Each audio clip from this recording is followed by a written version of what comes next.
Hey guys, Carmen. Today I'll be playing some Greenville, and in today's video I'm going to be showing you guys how to properly drift and do burnouts in Greenville.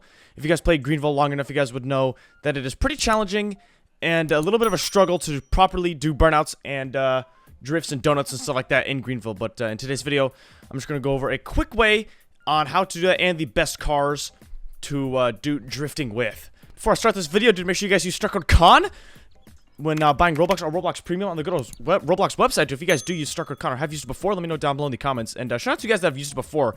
Some of you guys have friended on Discord, and you guys will send me DMs of pictures of you using Star Code CON. And I really appreciate that a lot, dude. Yeah, without further ado, let's get straight on into the video. So, when looking for a car that can properly do burnouts, you want to look for rear-wheel drive cars that have a decent amount of power. Also, front-wheel drive cars actually work really well, but you can't really do drifts and burnouts with them. I mean, you can, but to an extent. So, starting at the good old top of the list, some of the cars don't say, but if you guys are really curious on a car, if it is rear-wheel drive or front-wheel drive, then you can Google it and see what it is. But yeah, you cannot do drifts or donuts on all-wheel drive cars, unfortunately. I mean, you can drift, you just rip the e-brake, but that's not... That's just like self-explanatory, that's pretty easy, but...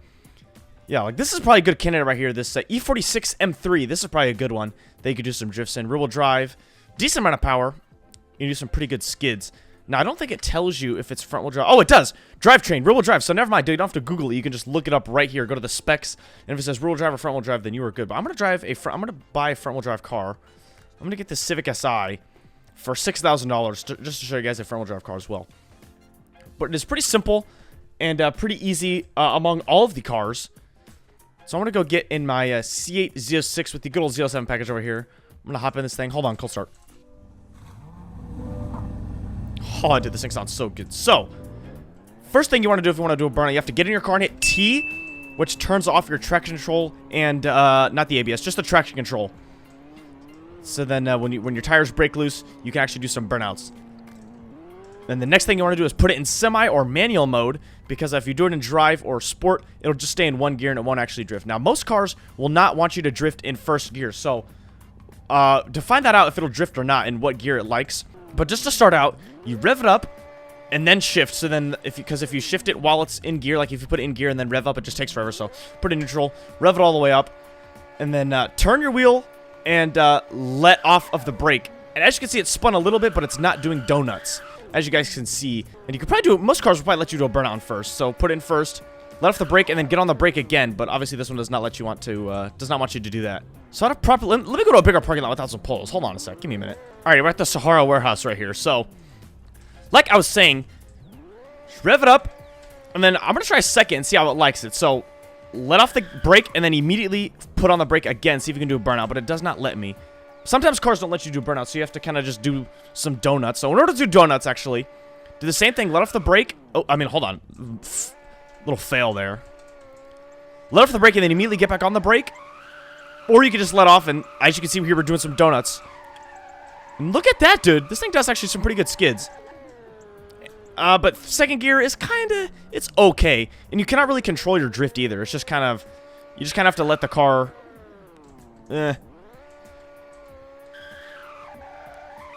Yeah, sometimes you kind of just have to let the car do its thing. You can't really control it because it'll just grip up. Like if I try to control it and do like a super perfect circle donut, it'll just grip up and not let you. But yeah, it just really depends on the car. Every car is different. And usually to get started with burnouts, you have to let go of the brake and then get on the brake right after to get it to spin. And then you can start turning and then let off the brake again. Kind of like that, like how I did there. But I don't know. It really just depends on the car. So just kind of take that information and play around with the cars a little bit. But sometimes the higher the gear, the easier it is to drift it. So I'm going to start in third. Here we go. Yeah, see this one? It's a lot slidier in third. And I can actually do a nice burnout without it gripping up. See? Standing here, I can actually do a nice burnout in third, which is great. But yeah, look at that. It's super slidey. And I tried to control it and do a nice little donut, but unfortunately did not like it.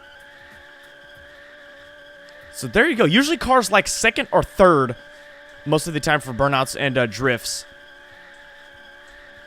And I'm kind of controlling it here, but it's not as much as I'd like. Compared to Southwest Florida is a way easier to drift in. But yeah, see, it just grips up immediately, which is a little lame. But let me try fourth. Let me see how it likes fourth. Oh, wow, it really likes fourth. Okay, yeah, it's super slippery and sliding here. And you can't really shift. Oh, yeah, you can. I guess you can, depending on the car. But yeah, dude, that is basically how you do donuts. Now, this thing's pretty fast, so I'm going to get a slower car here. And show you guys how it's done. But yeah, you want a rear-wheel drive car that has a decent amount of power. So this ISF is pretty good. And this the G35 is actually really good. This thing actually slides pretty well. So you can put it semi or manual. Stick it in. I think it's like, this thing probably likes third. Second or third, probably the best. Yep, there we go. Oh, maybe not. Let's try second. Oh, yeah, it actually does really good in second. Try to control it. Didn't work. Try third again. Okay, I guess it doesn't really like third. I don't know. Yeah, like I said, it really just depends on the car and how the car wants to act. Yeah, it does not like third. But yeah, you can't really do standing burnouts. It really just depends on the car. And I don't know, just the gear and the type of car just really depends on how it likes to do burnouts. But this one actually does pretty good in second. This thing actually slides really well. So I highly recommend this car if you guys want to start drifting. And make sure you get the rear-wheel drive version. If you guys are wondering what this is a 2008 Elegant Horizon, the Sport rear-wheel drive manual. So make sure to get the rear-wheel drive model. Now, I feel like I've done this before, but I'm going to get my Plaid. And I feel like I've done some crazy all-wheel drive burnouts. But the only reason I'm able to do it in this is because it's a Plaid and it's like stupid fast. Okay, maybe it doesn't like it, but dude, this thing used to be able to do some crazy burnouts. I used to like, I don't know how, like, I think it'd like glitch. I'd like have to hit something and then it would do some stupid crazy burnouts. It would literally go bonkers. Yeah, I think they patched it, but you used to be able to do some crazy all-wheel drive burnouts. It was so funny in this thing, but you obviously can't do it anymore. So I'm going to show you guys what it's like to do in a front-wheel drive car here. Actually, before I do that, there's some other good candidates that I have. The Genesis Coupe is actually a really good one. Let me just hop in this, John. Probably second. I like doing it in manual mode because I can just rev it up really fast. Wait. Okay, maybe I spoke too soon on this and it doesn't like doing burnouts. I think I may have spoke too soon. Okay, well, it used to skid really well. I don't know what happened. Okay, so do not buy the Genesis Coupe if you're wanting to figure out how to drift. This Camaro is actually a really good one. Dude, the cold start on this thing. Oh my god. Cold start.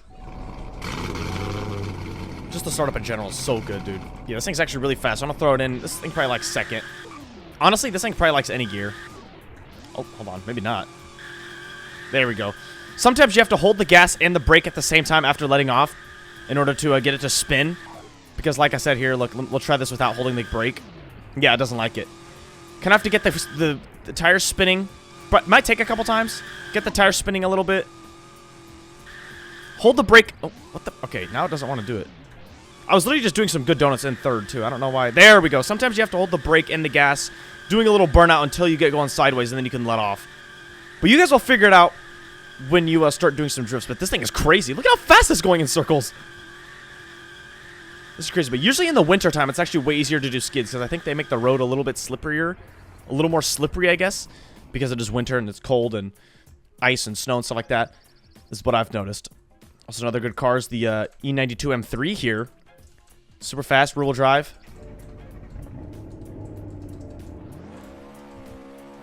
This one probably likes... Usually most cars like second or third, like I said before. Third is usually the sweet spot, but look at that. This thing is crazy. Can't do a controlled freaking donut, though. You can't really do drifts around corners either. Like you can in Southwest Florida. In Southwest Florida, you can hang on a drift like the entire time around a corner, but...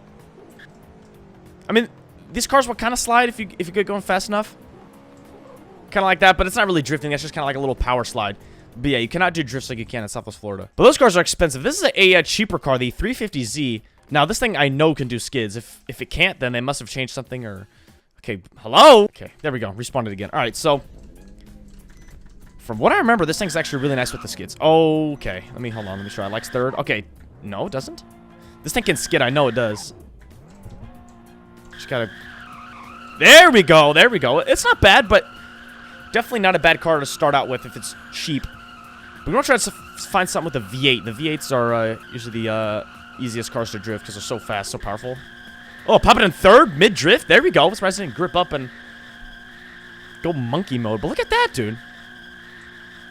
That is how you do it right there. Now, front-wheel drive is much easier. And it's actually kind of goofy. So I'm going to pull out the Civic Si. So what you want to do in a front-wheel drive car...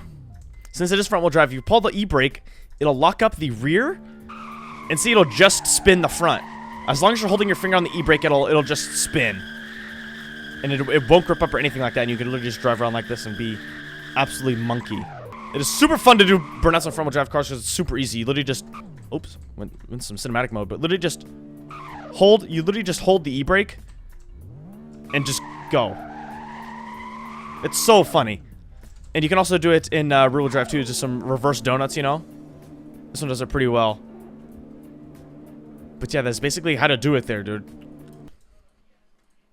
Oh my god, runaway Civic. No! But yeah, boys, that is it on how to do burnouts and drifting in Greenville. If you guys did enjoy this video and find it helpful, let me know down below in the comments. And if you guys also have some good suggestions for cars that drift really well, put it down below in the comments if somebody's looking for that.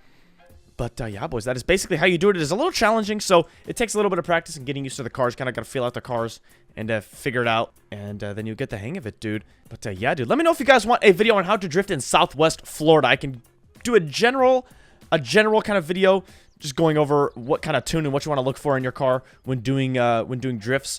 I mean, it's really easy to do drifts just off the bat in Southwest Florida, but you can hold drifts out better, make your car spin out less with some certain steering adjustments. But yeah, boys, let me know if you guys would like to see that video down below in the comments. But yeah, boys, I appreciate every single one of you for today's video, and I will see you guys in the next one. See ya!